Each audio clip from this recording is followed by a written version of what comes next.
Nearly 4.3 million Americans, an all-time record, quit their jobs in August. Nearly 900,000 of those were workers at restaurants and hotels. In the meantime, inflation continues to outpace wages at an alarming rate.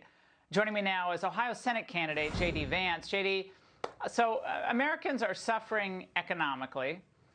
Some are choosing to opt out of the workforce, I think for a variety of reasons.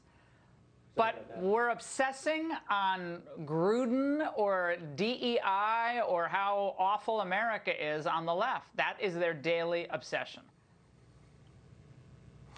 Yeah, I think it goes to show that so much of this is a distraction from the fact that Biden's policies have failed normal people.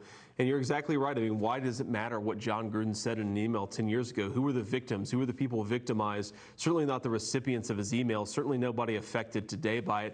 And I think it's ridiculous that the guy lost his job over it. But more importantly, I think it's ridiculous that our media is so focused on this when we have real problems to solve.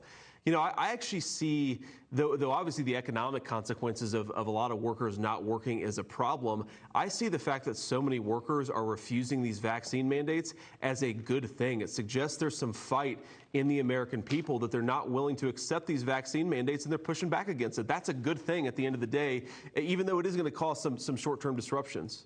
Were you surprised that America, frankly, JD, was as compliant as it was for all these months in these blue states where, I mean, they were locked down far longer than they needed to be, yet they just kept going along?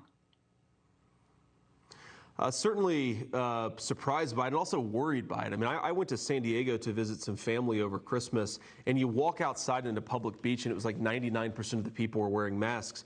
You realize that the mask and the entire lockdown regime, the anti-COVID thing, became this sort of weird blue state culture war issue. It wasn't about public health. It wasn't about protecting people. It was really about showing that they were virtuous.